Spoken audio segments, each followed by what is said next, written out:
Ассалаумағалейкум. Еліміздің басты арнасының тікелей эфирінде қорытынды жаңалықтар, студияда Бауыржан Бақытбекұлы.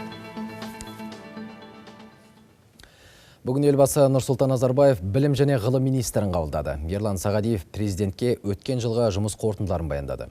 Мемлекет басшысы білім мен ғылым жүйесінің жолдауда айқындалған реформаларды орындауда маңызды рөл атқаратындығын айтты және үш тілде білім беру, цифрлық оқыту әдісіне көшу жұмыстарын жеделдетуді тапсырды.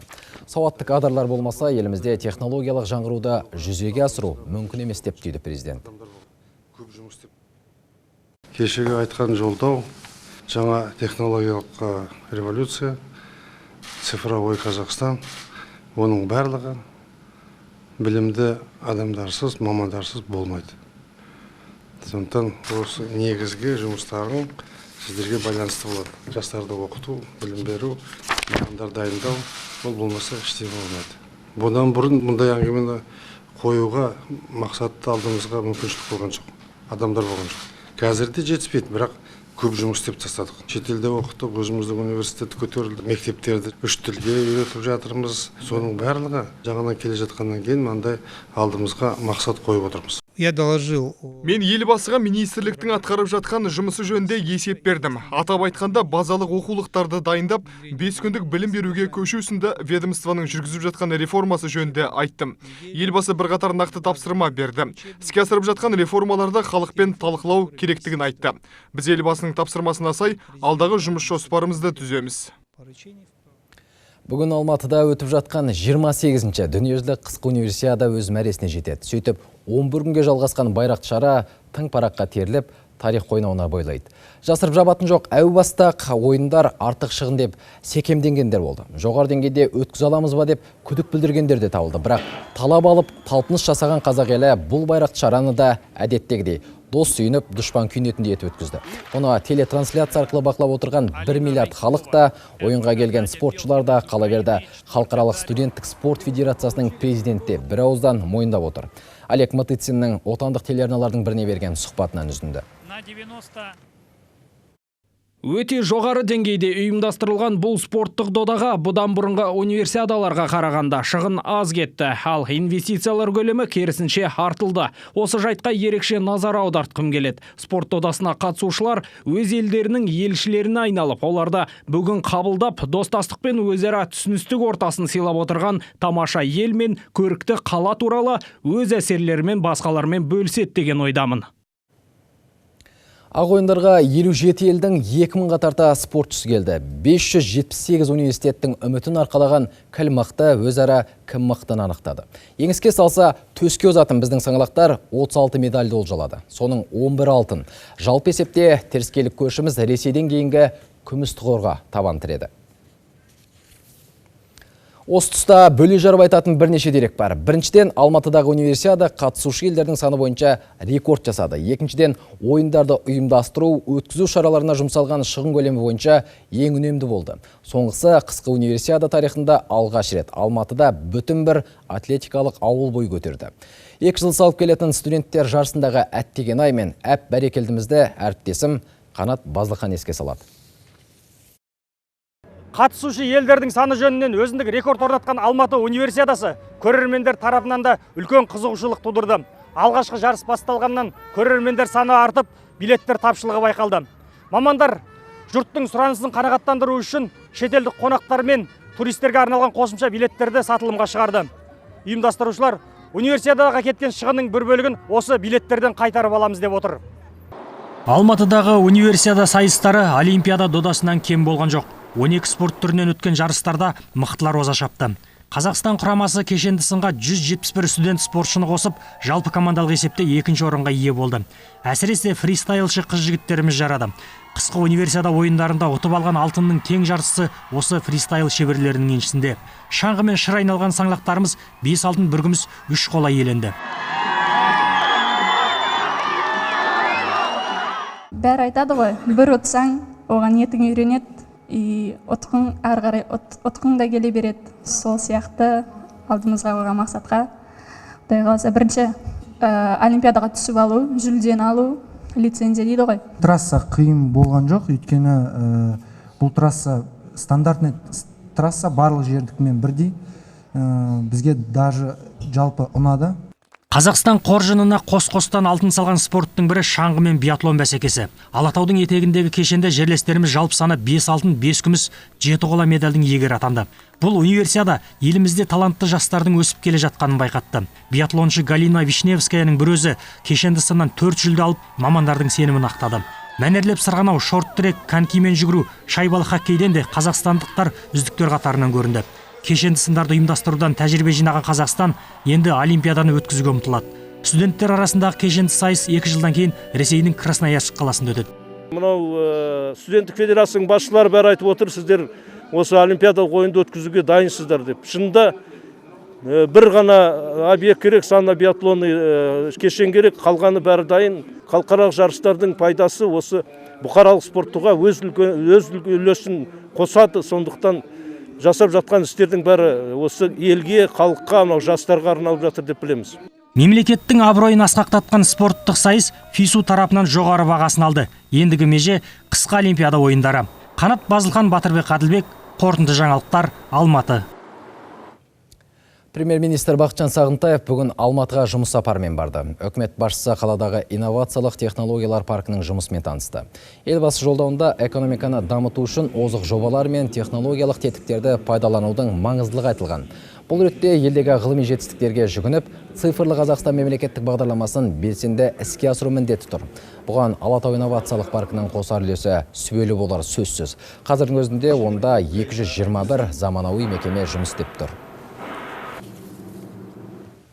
2020 жылға қарай халықтың компьютерлік сауаттылығы 80%-ға жетуі тиіс, ал интернет пайдаланушылардың үлесі 78%-ға дейін ұлғаю керек. Елбасы жолдауда белгілеген цифрлы Қазақстан мемлекеттік бағдарламасы осы тектес мақсаттарды көздейді.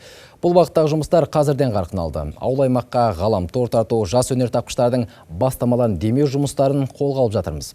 Электронды қызмет түрлері де күн санап жаңаруда.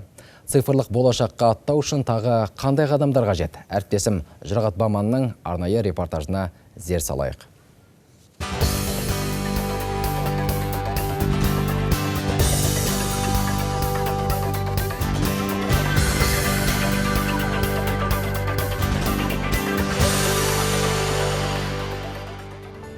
Тут можно выбрать павильон.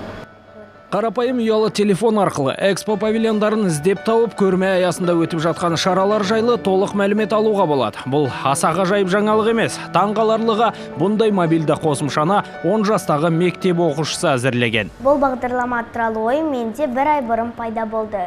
Өйткені мен экспо көрмесі жайлы көп ақпараттар білгім келді. Ғаламтордан іздей бастағанда мен ақпарат таба алмадым. Ал бұл мектепте біздің қызығушылықтарымызға байланысты бағдарламалар жасап, оларды жүзеге асыра алдық. Компьютерлік бағдарламалаудың мектебін ашқан міне осы жігіттер. Бірегей оқу ордасына балдырғандар 6 жастан бастап қабылданады. Кез келген бала 3 айдың ішінде өзінің бір бағдарламасын, немесе компьютерлік ойынын, немесе мобильдік ойынын құрастырылып шығара алады. Оған мүмкіндік жасалған. Біздің ең басты мақсатымыз барлық бұқараға бағдарламау тілінің болашақта керек болатынын, және де ол болашақтың мамандық екенін білдіру. IT саласына аса ден қою қажет екендігін президент жуырдағы жолдауында атап өткен еді. Ол үшін үкіметке арнайы цифрлы Қазақстан бағдарламасын әзірлеу тапсырылған болатын. Бұл істі қазір Ақпарат және коммуникациялар министрлігі жүзеге асыруда. Технологиялар бір орында тұрмайды. Бұны бәріміз түсінеміз. Бізге заманға сай дамып, индустрия 4.0 бағытында біліктілігімізді жетілдіріп, электрондық қызмет түрлерін дамытып, оларға қолжетімділікті арттыруымыз қажет. Сандық технологияларды дамыту ісі бірнеше бағыттан тұрады. Атап айтсақ, цифрлық жібек жолы жобасы аясында сандық инфрақұрылымы дамып, 2020 жылға қарай 1200 ауылдық елді мекен кең жолақты интернетке қосылады. Екінші, креативті қоғам бағыты бойынша халықтың компьютерлік біліктілігі арттырылып, 3 жылда 100 мыңға жуық педагог, медициналық қызметкерлер сынды мамандар қайта даярлықтан өтеді. Үшінші бағыт экономика салаларын цифрлық түрлендіру, яғни ауыл шаруашылығы, көлік логистика жүйесі, өндіріс салаларына сандық технологиялар енгізу, электрондық сауданы дамыту, стартаптарды қолдау көзделуде. Сондай-ақ биылдан бастап сандық қызмет түрлері ұлғайтылады. 2020 жылға дейін бала тууына байланысты берілетін жәрдемақы автоматты түрде белгіленіп, балдырғанның медициналық картасын ашу, балабақша тіпті мектепке дейін кезекке қою ісі цифрлық жүйеге көшеді. Жеке талқылауды қажет ететін тағы бір тақырып 3D принтерлер. Мәселен, Қытайда бұл техника көмегімен бүгінде тұрғын үйлер бой көтеруде. Кәдімгідей баспана принтер арқылы салынуда. Дәл осындай принтерлерді бүгінде шет елдерден сатып алуға болады. Немесе өзімізде өндіріп шығара аламыз. Қолдан келеді. Ол үшін енді Экспо аумағындағы технопарктің бар қауқарын пайдалану қажет. Әймен секілді жас өнертапқыштарды тарту керек. Жарағат Баман, Асхат Ниязов, Қанат Әбілдин, қорытынды жаңалықтар. Сөзсіз, жаңа дәуірде сандық технологиялардың дәурен жүреді. Ғалымдардың тиісті зерттеулері осыны меңзеп отыр. Айтуларынша алдағы 15 жылда қазіргі еңбек күшінің 47%-ын роботтар алмастырады. Демек, Қазақстан дәл осы технологиялық жаңғыруға қазірден қамданып, перспективалы салаларды дамыту қажет. Астанада бас қосқан сала мамандар оны мектептен бастау керектігін айтады. Әсіресе есеп-қисап, логикалық тапсырмалар оқушылардың сыни ойлау қабілетін және өз бетімен іздену дағдыларын дамытуға басымдық берілгені дұрыс.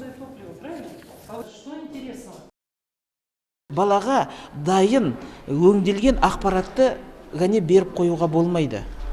Балаға бүгінгі жағдайда өзі сол ақпаратты таба алу керек және сол ақпаратты зерттей алу керек.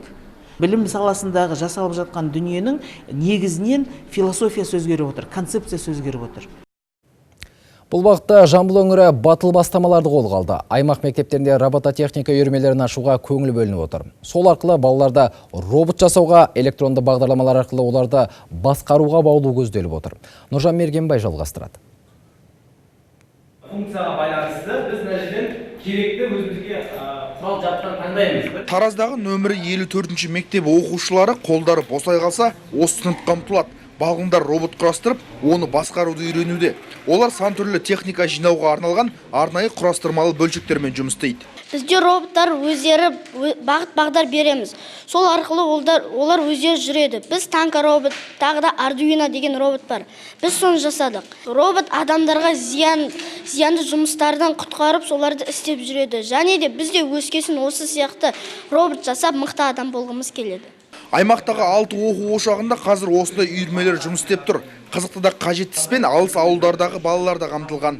Одан бөлік Тараздағы техникалық шығармашылық орталығында 100-ге тарта жеткіншек робот жасаумен айналысуда.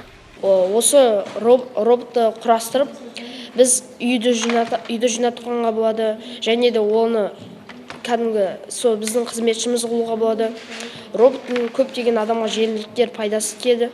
Балалар қолмен жасалған сондай дүниелердің бірі мына арба. Оқушылар дөңгелектің орнына темір аяқ жасап, қадамдап жүретіндей қылған. Айтуларынша, сол арқылы ауыр жүктерді оңай тасып, қырға қарай шығуда қиналмауға болады. Қазір үйірме қатысушылары электронды бағдарламалар жасау ісін мықтап меңгеруге кіріскен. Ол бағдарламалар көмегімен роботтарға күрделі тапсырмалар беріп, орындату көзделуде. Қазір құрастырған роботтарымыз робоспорт дейді, сол категорияда қатысып жатыр. Бірақ алдыңғы уақыттарда проекттер жасау жоспарлануда. Проект дегеніміз ол осы өмірге, адамдарға қажетті роботтар. Облыста мұндай үйірмелері бар мектептер санын арттыру көзделген. Аймақ басшысының тапсырмасына сәйкес, облыстық білім басқармасы жаңа оқу жылына кемінде 11 оқу ошағын қамтуы тиіс. Басты көңіл ауылдық жерлердегі білім нысандарына берілмекші. Нұржан Мергенбай, Бақытжан Бапаев, Руслан Ахатілла, қорытынды жаңалықтар, Тараздан. Биыл еліміздің ішкі жалпы өнімі 2,5% өседі. Қазақстанның экономикалық мүмкіндіктеріне зерттеу жүргізген халықаралық валюта қорының мамандары осындай болжамдармен бөлісті. Бұған дейінгі жорамалдар 1%-дан аз деген төңіректе болған. Тақырыпты әріптесім Ердәулет Байдуллаев талдап береді. Қазір ол сараптамалық орталығымыздан тікелей қосылды. Ердәулет, кезек өзіңде. Рахмет Бауыржан, кеш жарық құрметті көрермен. Нақтылап өтсем, халықаралық валюта қоры бұған дейін еліміздің 2017 жылғы экономикалық өсімі 0,6% төңірегінде болады деп бағалаған. Қазір қара алтын құны біртіндеп тұрақтап келеді. Болжамның өзгеруіне әсер еткен негізгі себеп осы. Мұны арнамызға берген эксклюзивті сұхбатында халықаралық валюта қоры миссиясының Қазақстан бойынша басшысы айтты. Бастапқы болжамымыз көңіл көншітерлік болған жоқ, бірақ мұнай бағасы қазір тұрақтала бастады. Сондықтан мұнай өндіруші Қазақстан, Ресей сияқты елдердің экономикалық өсіміне қатысты жорамалымыз жағымды. Қара алтын бағасы қымбаттаса, ішкі жалпы өнімге байланысты болжамымыз тағы өзгеруі мүмкін. Енді халықаралық валюта қорының болжамы не үшін маңызды дегенге тоқталсақ, Қазақстандағы ірі жобаларға қаржы салғысы келетін шетелдік инвесторлар тап осы ұйымның бағалауын назарға алады. Ол неғұрлым жағымды болса, экономикамызға көбірек ақша құйылады. Айтпақшы, шетелдік сарапшылар біздегі банктердің бірігуіне қатысты да пікір білдірді. Жасыратын жоқ. Екінші деңгейлі банктер қазір қайтарылуы кешігіп жатқан несиелер жинақталып қалды. Егер бірігу банк секторын нығайтуға септігін тигізсе, одан қорқудың қажеті жоқ дейді. Көріп отырғанымыздай Қазақстанда инфляция деңгейі айтарлықтай азайған. Былтыр шілдеде 18% болса, жыл соңында 8%-ға дейін қысқарды. Яғни инфляция ауыздықтала бастады. Бұл оң үдеріс базалық мөлшерлемені азайтуға септігін тигізуі ықтимал. Қазір базалық мөлшерлеме 12%, ұлттық банк оны төмендету туралы шешімді келесі айда қабылдауы мүмкін. Соған қарап, несиенің пайызы өзгереді. Рахмет Ердәулет. Жалғастырамыз. Елбасы жолдауын жүзеге асыру әр сала маманына жүктелген жауапты міндет. Стратегиялық құжаттағы басым бағыттар мен межелі мақсаттарды орындау арқылы еліміз заман көшінен қалмай, технологиялар дамыған алдыңғы қатары мемлекеттер сапынан көрінеді. Алматы облысында халықпен кездескен мәжіліс төрағасы Нұрлан Нығматулин осылай деді. Елбасы жолдауындағы басым бағыттар мен үндеуіндегі идеяны жеткізу мақсатымен өңірге келген мәжіліс төрағасы Нұрлан Нығматулинмен кездесуге Қарабұлақ кентінің тұрғындары әдейі келді. Спикер ең алдымен биылғы жолдаудың ерекшелігіне тоқталды. Стратегиялық құжатты жаңа технологияларды дамытуға ерекше мән берілген. Елбасы өз жолдауында әрбір қазақстандық үшін өте маңызды мәселелерді айтты. Ол бізге жаңа серпін, жаңа күш береді. Өзім мұғалім болғандықтан әрбір жаңағы жақсылықтарды білім саласында болып жатқанды қуана қарсы аламын. Және де ол ата-аналар үшін де, ауыл тұрғындары үшін де, мұғалімдер үшін де өте маңызды деп ойлаймын. Сондай-ақ дәстүрлі салаларды жетілдіруге айрықша көңіл бөлініп отыр, яғни индустрияландыруды жалғастыру қажет. Бұл тұрғыда экспорттық әлеуетті арттыру маңызды. Мәжіліс төрағасы осы орайда президент үкімет алдына 2025 жылға қарай шикізаттық емес экспортты 2 есе ұлғайту міндетін қойғанын айтты. Мәжіліс депутаттары еліміздің түкпірінде, алыс ауылдарда, елді мекендерде осындай халықпен кездесулер өткізіп жатқаны өте жақсы, өте дұрыс деп ойлаймын. Нұрлан Нығматулин тоқталған келесі бағыт ауыл шаруашылығы саласы. Жолдауда аграрлық сектор экономиканың жаңа драйверіне айналу керек делінген. Сөзсіз, агроөнеркәсіп кешенінің болашағы зор. Президент осы тұрғыда экологиялық таза өнімдердің үлесін арттыруды тапсырды. Мәжіліс төрағасы бұл бағыт бойынша өңір тұрғындарына жауапты міндеттің жүктеліп отырғанын айтты. Ескелді ауданы бойынша аграрлық салада толағай табыс бар нысандардың бірі Хельниченко шаруа қожалығы. Нұрлан Нығматулин бұл жерде серіктестік жетекшілерімен кездесіп, қожалықтың бүгінгі аяқ алысымен танысты. Бұл шаруа қожалығы малда өсіріп, егендегі соның бір айғағы мына макарон цехында 9 түрлі өнім шығарылады. Бір тәулік ішінде 900 келіге дейін дайын өнім сауда орталықтарына жіберіледі. Осылайша Алматы облысын табиғи таза тауарлармен қамтамасыз етуге бұл қожалық өзінің сүбел үлесін қосып келеді. Биыл 1 шілдеден бастап міндетті медициналық сақтандыру жүйесі енгізіле бастайды. Оған аймақтың қаншалықты дайын екеніне көз жеткізу үшін Нұрлан Нығматулин орталық аудандық ауруханаға бас сұғып, мекеменің материалдық техникалық базасымен танысты. Жолдауда техникалық кәсіптік білім жайда назардан тыс қалған жоқ. Себебі экономиканы әртараптандыру арқылы елімізде кәсіби білікті мамандарға деген сұраныс артпақ. Құрылыс саласында қолданылатын 280 алюминий өнімін шығаратын кәсіпорында болған мәжіліс төрағасы осыған ерекше назар салды. Елбасымыз Нұрсұлтан Әбішұлы Назарбаевтың саяси реформаға арналған үндеуі және биылғы тарихи жолдауы Алматы облысында да үлкен қолдауға ие болды. Осы кездесулер біздің президентіміздің жаңа даму бағыттары халқымызға ерекше серпін беретінін дәлелдеді. Осы қолдау, осы сенім алдағы биік мақсаттарға жетудің басты кепілі екенін сөзсіз. Айта кетейік, зауыттың жылына 1200 тонна алюминий өнімдерін шығаруға қауқары бар. Еліміздегі ірі кәсіпорында еңбек етіп жатқан мамандар президент жолдауына қатысты өз ойларын ортаға салды. Ең бастысы, елбасы бізге табысты жұмыс істеп, алаңсыз өмір сүруге мүмкіндік беріп жатыр.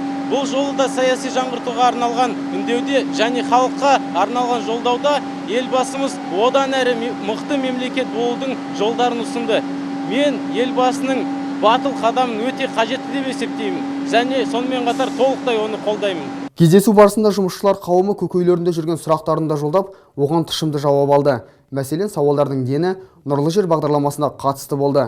Мәжіліс төрағасы 1,5 миллион қазақстандықты баспанамен қамтуды көздейтін бағдарламаның ұтымды тұстарын айтып берді. Өңір халқы стратегиялық құжатта айтылған барлық бағытты қолдап, межелі мақсаттарды жұмыла жүзеге асыруға дайын екендіктерін жеткізді. Достық Талғатұлы, Жомарт Елеуов, Асқар Абилдаев, Айбол Тұяқбайұлы, қорытынды жаңалықтар, Алматы облысынан. Павлодар арнайы экономикалық аймағында бой көтерген кәсіпорындар сапалы өнімдерін сырт нарыққа экспорттай бастады. Қазір Ертіс өңірінің өнімдері алыс жақын шетелдерде жоғары сұранысқа ие. Бұған индустриялық аймаққа арнайы барған Нұр Отан партиясы төрағасының бірінші орынбасары көз жеткізді. Мұхтар Құл-Мұхаммед арнайы экономикалық аймақта орналасқан мұнай коксын қыздыру зауытының еңбек ұжымымен кездесіп, елбасының биылғы жолдауында айтылған басымдықтарға тоқталды. Елбасымыз тәуелсіздік алған жылдары кәсіпкерліктің дамуы үшін барынша жағдай жасады. Мен жанында жүріп ұзақ жыл қызмет істеген адам ретінде нық сеніммен айта аламын. Бірде-бір елдің президенті кәсіпкерлікті дамытуға дәл Нұрсұлтан Әбішұлындай үлес қосқан жоқ. Сондықтан бізде қазір кәсіпкерлік қай жағынан болмасын мықты дамып келе жатыр. Мемлекеттің қолдауының арқасында. Енді елбасы соған азаматтарға айтып отырғаны, сол көлеммен шектеліп қалмаңдар, кәсіпорындарының сапасын арттырыңдар, шығатын өнімнің сапасын арттырыңдар, бәсекеге қабілетті өнім шығарыңдар. Қазақстан Халқы Ассамблеясы жанындағы республикалық аналар кеңесі Талдықорғанда елбасы жолдауын талқылады. Жиынға аймақтарды аралауға шыққан депутаттар да қатысты. Жас ұрпаққа патриоттық тәрбие беріп, оларды тұлға ретінде қалыптастыру әрине оңай шаруа емес. Президент биылғы жолдауында оқу бағдарламаларын жастардың сыни ойлау қабілетін арттырып, өз бетімен іздену дағдыларын дамытуға бағыттау қажеттігін айтты дейді жиын алғандар. Президентте, үкіметте айтылып атқан сынды да басқаны да жақсы қабылдайды. Бірақ зиялылар кеңес үкіметінен үйреніп қалған үндемеу, тығылып қалу, сол жаңағы жантықтық, жалтақтық дегендей. Міне осы мәселені де президент көтеріп атыр. Өздеріңіз біліп отырсыздар, кәриялар мен орта буын тұрмақ балалардың, жастардың өзімен кездесіп атыр. Президентіміздікі бағана жолдауын, бағанағы пікір ойларын елменен бөлісу үшін, қазақстандықтардың осы жайында пікірін білу үшін біз парламент депутаттары қазір өңірлерде елменен сайлаушылармен кездесу өткізіп жатырмыз. Үкімет парламенттің алдында, президенттің алдында есеп беретін болды. Енді әрине есеп тыңдау, баға беру ол қиын жұмыс. Сонымен парламенттің де бағана жауапкершілігі өсіп жатыр. Бүгінгі айтарымыз осы. Аман сау болыңыздар.